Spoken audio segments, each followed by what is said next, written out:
Katakana के नियम भाग 1।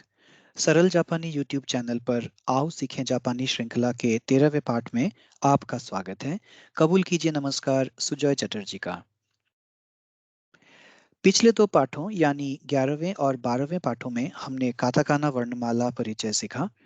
आज 13वें पाठ में हम काताकाना को आगे बढ़ाते हुए इसके नियमों के बारे में जानेंगे कि काताकाना में शब्दों के निर्माण के लिए किन नियमों का पालन करना अनिवार्य है। तो शुरू करते हैं पाठ 13 काताकाना के नियम भाग 1। दोस्तों ये काताकाना वर्णमाला है। अगर आपने इस सीरीज के पिछले दो वीडियोस अभी नहीं देखे हैं तो हमारा सुझाव यही है कि इस वीडियो में आगे बढ़ने से पहले आप पाठ 11 और 12 के वीडियोस अवश्य देख लें ताकि आपको आज के पाठ को समझने में आसानी हो। तो इसी जानकारी के साथ शुरू करते हैं काताकाना के नियम भाग 1। भूमिका। जापानी भाषा में काताकाना लिपि का प्रयोग विदेशी मूल के शब्दों को लिखने के लिए किया जाता है, ये तो आप सभी जानते हैं। काताकाना में वही ध्वनियां हैं जो हिरागाना में है, यानी कि जो जापानी ध्वनियां हैं वो एक ही हैं चाहे हम हिरागाना में लिखें या काताकाना में। अंतर दोनों की लिखावट में है, यानी कि दोनों की जो लिपियां हैं उनमें अंतर है, ध्वनियों में कोई अंतर नहीं है। आधुनिक काल के काताकाना में कई नई ध्वनियों को शामिल किया गया है ताकि विदेशी शब्दों को सही सही लिखा जा सके। विदेशी शब्दों को जापानी में सही सही लिखने के लिए केवल काताकाना के अक्षरों या जो जो ध्वनियां हैं उनका ज्ञान पर्याप्त नहीं है। विदेशी मूल के शब्दों को जापानी में लिखते समय कुछ नियमों का पालन करना अनिवार्य है। अगर इन नियमों के बारे में हम नहीं जानेंगे तो हम वर्णमाला पता होने के बावजूद हम शब्दों को विदेशी शब्दों को जापानी में सही सही नहीं लिख पाएंगे। और इस पाठ में हम इन्हीं नियमों के बारे में जानने जा रहे हैं। पहला नियम सामान्य नियम। विदेशी भाषा के शब्द जापानी में लिखने के लिए उन शब्दों के उच्चारण पर अधिक बल दिया जाता है, ना कि उनकी स्पेलिंग पर। कहने का अर्थ यह है कि अगर ये पूरी तरह से उस व्यक्ति पर निर्भर करता है कि वो किसी विदेशी शब्द का उच्चारण अपनी भाषा में किस तरह से करता है। एक शब्द के अलग अलग उच्चारण होने से जापानी में लिखे शब्द भी बदल जाएंगे। उदाहरण के रूप में कुछ देशों में अगर अंग्रेजी का जो जी अक्षर है उसे हम हमेशा ग की ध्वनि के लिए प्रयोग करते हैं, जबकि कुछ देशों में लोग ग और ज दोनों ध्वनियों के लिए प्रयोग किए जा सकते हैं शब्द के हिसाब से। तो जो अगर केवल ग के लिए जी का प्रयोग किया जाएगा तो शब्द अलग बन जाएंगे, और जब ग और ज दोनों प्रयोग में होंगे तो हो सकता है किसी शब्द में ज हो और किसी के लिए वही ज ग बन जाए। तो ऐसे में काताकाना में या जापानी में जो शब्द बनेगा वो अलग बन जाएगा। अतः काताकाना में लिखे गए शब्द कितना सही होगा और कितना गलत, ये उस व्यक्ति के विदेशी शब्द के उच्चारण सही उच्चारण पर निर्भर करेगा। या हम ऐसे भी कह सकते हैं कि जापानी में लिखा गया शब्द ना तो सही है ना गलत है, वो उस व्यक्ति विशेष पर डिपेंड करता है कि उसके देश में या उसकी भाषा में उस शब्द को कैसे उच्चारित किया जा रहा है, और उसी के उच्चारण के आधार पर जापानी शब्द बनेगा। लेकिन ये भी ध्यान में रखना होगा कि जो बाकी के जो नियम है उनका पालन हो। दूसरा नियम, ये नियम नहीं है बल्कि जापानी भाषा की जो सीमाएं हैं उसके बारे में जानकारी है। जापानी में केवल न को छोड़कर बाकी सभी अक्षरों में व्यंजन के साथ स्वर जुड़ा हुआ है। जैसे जापान, लंदन, स्पेन, तो इन तीनों शब्दों में देखिए जापान, लंदन और स्पेन जो हमने लाल रंग से लिखा है वो न है, यानी कि जिसके साथ कोई स्वर या कोई मात्रा नहीं है। इस न के अलावा जितने भी बाकी जो ध्वनियां हैं उन सब में मात्रा लगा हुआ है। किसी भी जापानी शब्द को लीजिए, बिना मात्रा या बिना स्वर के कोई भी ध्वनि क्या कोई भी अक्षर नहीं होता जापानी में सिवाय न के। तो ये बात हम यहाँ इसलिए कर रहे हैं क्योंकि जहाँ किसी विदेशी शब्द में एक के बाद एक दो व्यंजन होने चाहिए, उसी शब्द को जापानी में लिखते समय उन दो व्यंजनों के बीच में एक स्वर आ जाता है, जिससे कई बार उच्चारण जो है जापानी में विदेशी शब्द का वो काफी फर्क आ जाता है उसमें। जापानी में 5 स्वर और सीमित संख्या के व्यंजन होते हैं, इसलिए विदेशी शब्दों को जापानी में 100% सही सही लिखना बहुत मुश्किल हो जाता है। तो इसलिए कहने का अर्थ यह है कि जहां जापानी ध्वनि उपलब्ध नहीं होती, वहां पर किसी करीबी ध्वनि, व्यंजन और स्वर दोनों हो सकते हैं, को चुन लिया जाता है और शब्द को लिखा जाता है। तो ये सारी सीमाएं हैं जापानी भाषा की। और आगे हम जो अन्य नियम हैं उनके साथ इस नियम को मिलाकर देखेंगे कि शब्द कैसे बनेंगे। तीसरा नियम, विस्तारित स्वर या विस्तारित मात्रा। हिरागाना में एक विस्तारित स्वर को व्यक्त करने के लिए उसी स्वर को 2 बार लिखा जाता है। जैसे हिंदी में छोटी ई की मात्रा, बड़ी ई की मात्रा होती है, विस्तारित स्वर के लिए हम बड़ी ई की मात्रा या बड़ी ऊ की मात्रा का प्रयोग करते हैं। लेकिन जापानी में इस तरह का नहीं है। इसमें हम अगर विस्तारित स्वर व्यक्त करना है तो हम उसी स्वर को एक बार फिर से लिख लिख देते हैं। पांचों स्वर अतिरिक्त रूप से लिखे जा सकते हैं। जैसे कि देखिए, ओबा आसान, तो इसमें हम आ को जोड़ रहे हैं, लेकिन इसे हम ओबा आसान नहीं कहेंगे, ये ओबा आसान कहा जाएगा। वैसे ही टोक्यो, रिउ, ए और ईए। सो तो हर शब्द में आप देख रहे हैं कि कुछ अतिरिक्त स्वर के अक्षर जो हमें हमने लगाए हैं, लगे हैं इनमें, और जो विस्तारित स्वर डिनोट कर रहे हैं। तो काताकाना में क्या होगा? काताकाना में विस्तारित स्वर को लिखने के लिए इस डैश चिन्ह का प्रयोग किया जाता है, जिसे चोअन कहते हैं जापानी में। और पांचों स्वरों के लिए इसी एक चिन्ह का प्रयोग किया जाता है। तो हिरागाना के साथ फर्क यह है कि हिरागाना में उस स्वर को सीधा सीधा लिख दिया जाता है, जबकि काताकाना में हम इस चिन्ह का प्रयोग करते हैं, चाहे स्वर आ हो या ई हो या ऊ हो या ओ हो या ए हो, हम पांचों स्वरों के लिए इसी एक चिन्ह का प्रयोग करेंगे। ये कुछ उदाहरण हैं। अंग्रेजी के कुछ शब्द हैं, बियर, कॉफी, बीथोवन और अर्जेंटीना। सो आप देख सकते हैं कि जहाँ पे भी विस्तारित स्वर की आवश्यकता है, वहां पे इस चुओन का प्रयोग किया गया है। अब इन शब्दों पे आप ज्यादा उलझिए मत, क्योंकि हमने अभी तक इनके जो जो शब्द निर्माण के नियमों का उल्लेख अभी हमने किया नहीं है, हम आने वाले स्लाइड्स में करने जा रहे हैं। फिलहाल इस स्लाइड में बस इतना याद रखें कि एक्सटेंडेड वावल साउंड यानी कि विस्तारित स्वर या मात्रा को व्यक्त करने के लिए इस चिन्ह का प्रयोग किया जाता है।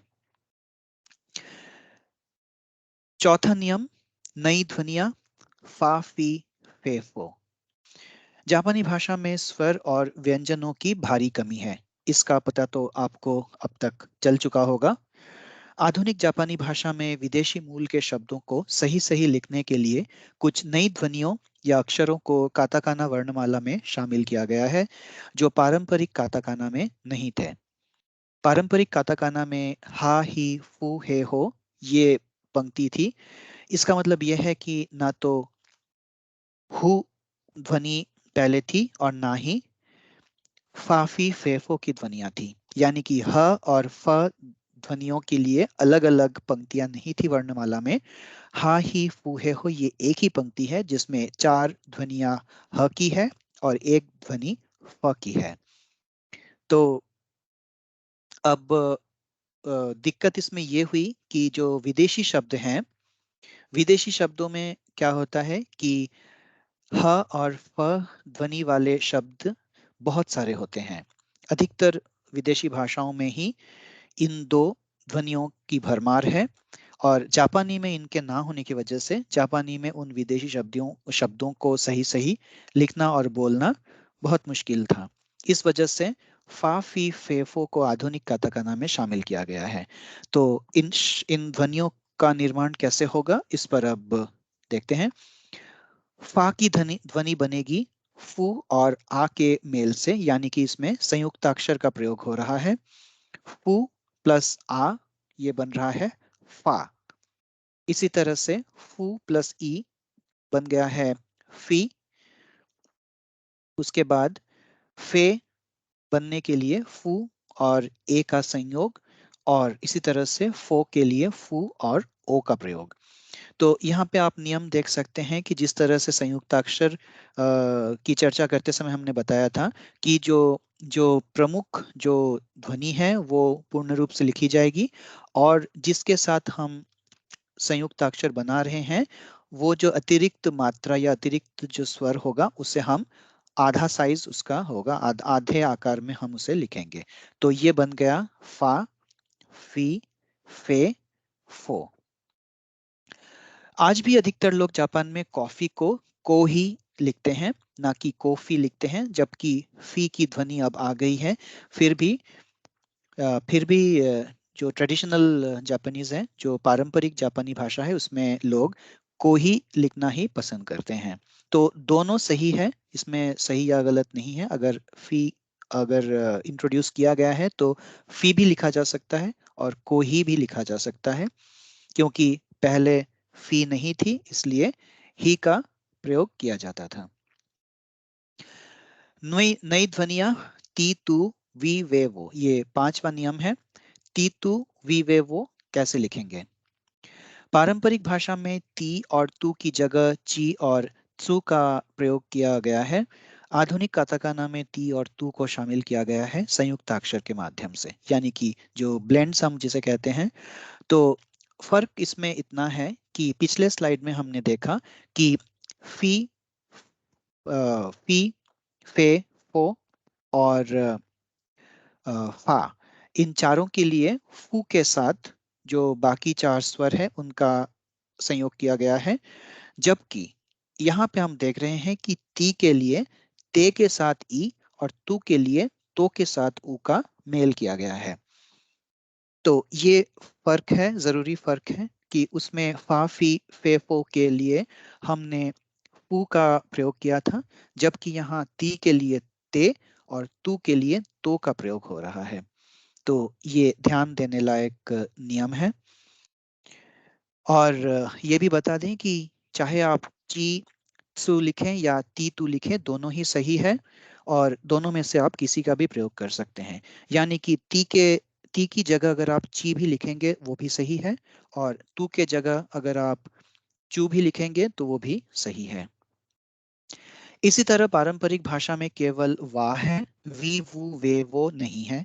आधुनिक भाषा में इन ध्वनियों को शामिल किया गया है, और वी, वे और वो इस तरह से बना है। वी यानी कि ऊ और ई के मेल से, वे ऊ और ए के मेल से, वो ऊ और ओ के मेल से। तो यहाँ ध्यान देने लायक बात ये भी है कि वाह के होते हुए भी हम यहाँ पे वाह के साथ संयुक्त अक्षर नहीं बना रहे हैं, बल्कि ऊ के साथ बना रहे हैं, जो कि एक स्वर है। यानी कि दो स्वरों का मेल हो रहा है, जबकि ध्वनि बन रही है वी के लिए, ऊ प्लस ई, वी। और वी को ही हम वी के रूप में जापानी में प्रयोग करने जा रहे हैं। तो ये दोनों स्वर है, जबकि हम इनका प्रयोग हम कर रहे हैं वी, जो कि एक संयुक्त ध्वनि है, व्यंजन ध्वनि है। इसी तरह से ऊ प्लस ए, उए, और ऊ प्लस ओ, उओ। तो वी वे वो यानी कि उई, उए, उओ। तो हम आगे चलकर देखेंगे जब हम शब्दों का निर्माण करेंगे काताकाना में कि इनसे किस तरह के शब्द बनते हैं। अब हम आगे बढ़ते हैं छठे नियम की ओर। इसमें भी कुछ नई ध्वनियां हैं, शे, चे और जे। पारंपरिक काताकाना में शामिल हैं सा, शी, सु से सो और उनके संयुक्ताक्षर शा, शू, शो, ता, ची, त्सु, तेतो और संयुक्ताक्षर चा, चू, चो, जा, जी, जू, जे, जो और संयुक्ताक्षर जा, जू, जो। ये हमारे पास हैं पारंपरिक भाषा से। अब विदेशी भाषाओं में शे, चे और जे ध्वनि युक्त शब्दों की भरमार होती है, इसलिए आधुनिक काताकाना में इन ध्वनियों को शामिल करने की आवश्यकता महसूस की गई, और इसी वजह से शे, चे और जे को इंट्रोड्यूस किया गया है आधुनिक काताकाना यानी मॉडर्न काताकाना में। तो शे की ध्वनि कैसे बनेगी? शी प्लस ए, शे, ची प्लस ए, चे और जी प्लस ए, जे। इस तरह से नियम वही है कि जो प्रमुख ध्वनि है उसे पूर्ण रूप से लिखा जाएगा, शी, ची, जी, और जो अतिरिक्त जो स्वर है जिसके योग से ये हम नई ध्वनि हम पा रहे हैं, तो उन्हें उनका आकार जो है वो आधा होगा। तो ये है शे, चे और जे। सातवां नियम, स्वर के बाद र की ध्वनि। ये बहुत ही आवश्यक नियम है। तो क्या है ये नियम, देखते हैं। विदेशी शब्दों में किसी स्वर ध्वनि के बाद र की ध्वनि आने पर जापानी संस्करण में उसे लिखते समय हम रू का प्रयोग नहीं करेंगे, बल्कि र की ध्वनि से पहले आने वाले व्यंजन स्वर को ही विस्तारित कर देंगे। तो कहने का अर्थ ये है कि जैसा कि हमने शुरू में कहा था पहले नियम के समय, कि जापानी में कोई भी व्यंजन बिना स्वर के नहीं लिखा जाता। इसलिए हम अक्सर ऊ की मात्रा का प्रयोग करते हैं किसी भी व्यंजन के लिए।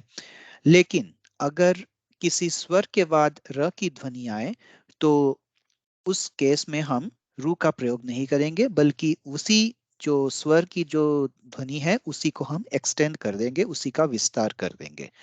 तो अगर आपको ये बात समझ में नहीं आ रही है तो कुछ उदाहरण देखते हैं जिससे आपको ये समझ में आ जाएगी। देखिए, मार्क, ये मार्क शब्द है अंग्रेजी का। तो अगर हम पारंपरिक नियम पे चलें तो ये हो सकता है कि मारुकु, मारुकु जापानी में। लेकिन ऐसा नहीं होगा, क्योंकि देखिए ये जो वावल है ए, उसके बाद आर आ रहा है।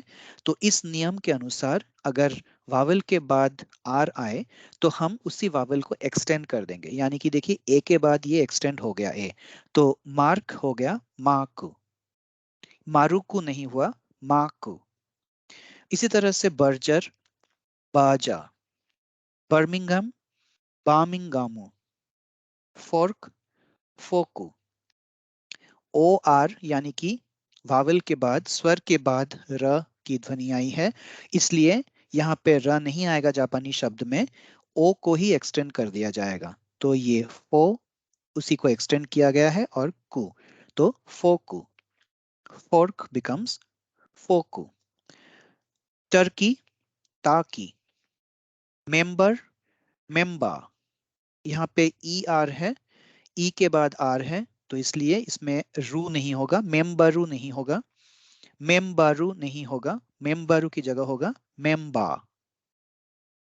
बहुत ही उपयोगी नियम, और इस तरह के शब्द, इस तरह का प्रयोग अधिकतर शब्दों में होता है अंग्रेजी के, इसलिए ये नियम बहुत प्रचलित है और बहुत आवश्यक है। इस नियम को जाने बगैर आप काताकाना में शब्द सही सही लिख ही नहीं सकते। तो इस नियम को याद रखना बहुत ही जरूरी है। आठवें नियम की ओर बढ़ते हैं। अंग्रेजी का जो वी अक्षर है, या फिर हम जो व ध्वनि है उससे निकलती है, या फिर भ की ध्वनि, अंग्रेजी में भले नहीं है लेकिन हिंदी में है भ की ध्वनि। तो इन दोनों के लिए हम जापानी में क्या करेंगे, ब का प्रयोग करेंगे। जापानी में भ की ध्वनि नहीं है, और जो अंग्रेजी में जो वी अक्षर है वो नहीं है, या फिर जो बी एच साउंड है वो नहीं है। इससे इसके इनसे मिलती जुलती ध्वनि ब का प्रयोग इनके स्थान पर जापानी में किया जाता है। यानी कि वा वी वू वे वो या भा भी भू भे भो के स्थान पर बा बी बू बे बो का प्रयोग किया जाएगा। कुछ उदाहरण देखिए। Vietnam, Vietnam, video, video, Volvo, बोरुबो, ओव्यूल, ओब्यूरो।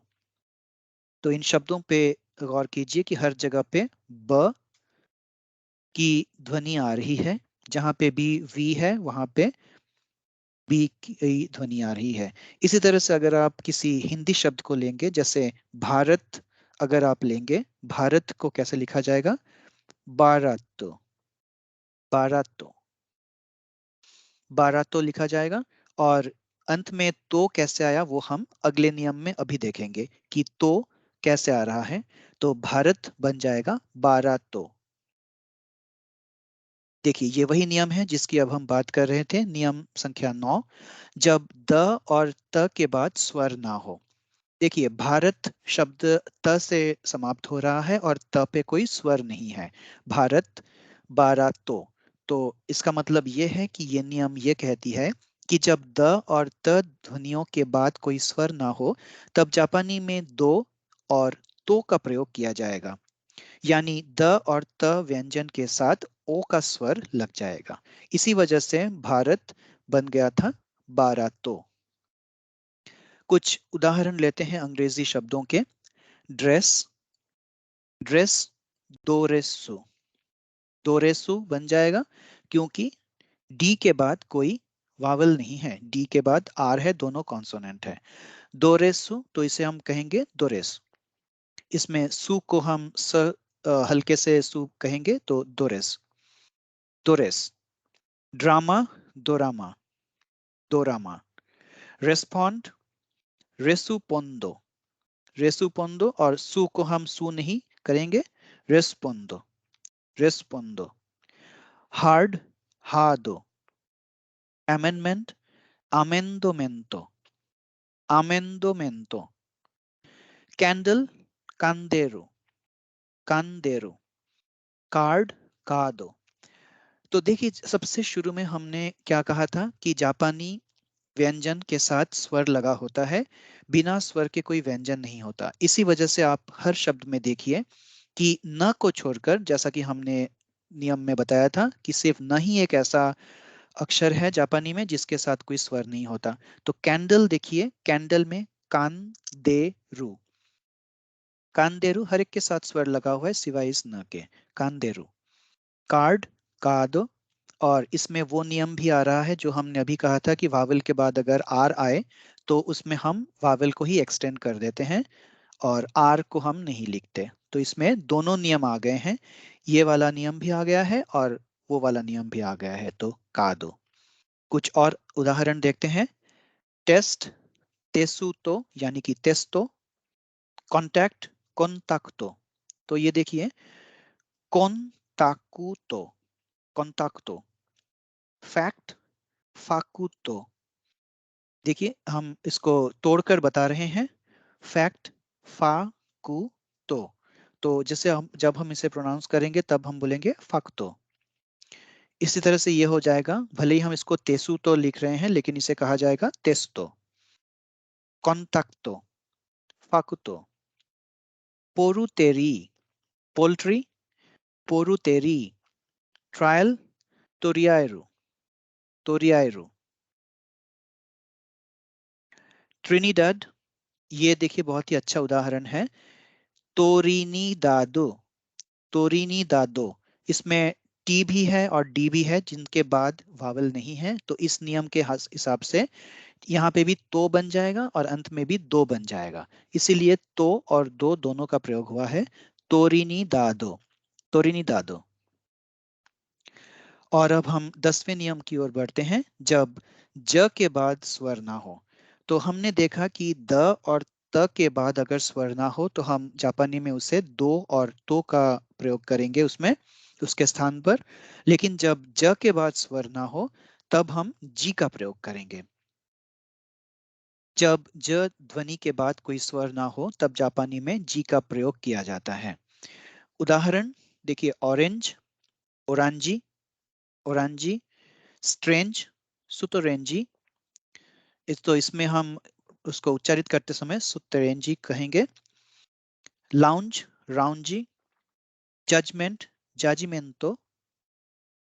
इसमें देखिए, इसमें दोनों नियम आ रहा है, इसमें ये ज वाला नियम भी है और त वाला नियम भी है। तो जजमेंट बन रहा है जाजिमेंटो। ग्रज, गुरुजी। बेवरेज, बेबुरेजी, बेवरेज बन रहा है बेबुरेजी। इसमें देखिए, ये जो वी वाला जो नियम था, वी के जगह पे बी का प्रयोग, ये इसमें आ रहा है और ज के बदले जी का प्रयोग ये भी यहाँ पे आ रहा है। बेवरेज, बेबुरेजी। और हाँ, एक बात का ध्यान रहे कि इसमें देखिए, इसमें जी ई है हर एक में। ज ध्वनि तो जरूरी नहीं कि इसमें जे का ही प्रयोग हो, जी से भी अगर ज की ध्वनि आ रही है तो वो भी इसमें एप्लीकेबल होगा। तो जैसे कि शुरू में हमने कहा था कि जापानी में शब्द बनाते समय हम स्पेलिंग से ज्यादा उसकी उच्चारण पर ध्यान देंगे, इसलिए उच्चारण में जो ध्वनि होगी उसी का कन्वर्शन काताकाना में किया जाएगा। इस वजह से ऑरेंज बन रहा है ओरांजी, सुतरेंजी स्ट्रेंज, और इस तरह से बाकी के शब्द। तो इसी तरह से आप हिंदी या अन्य किसी भी अपनी मातृभाषा के शब्दों को इन्हीं नियमों में ढालकर जापानी के शब्द बना सकते हैं। अब 10 नियम हमने देखे, 10 और नियम हैं जो हम अगले पार्ट में देखेंगे, यानी कि कुल 20 नियम है काताकाना के, जिनमें से 10 नियम आज के पार्ट में हमने किए।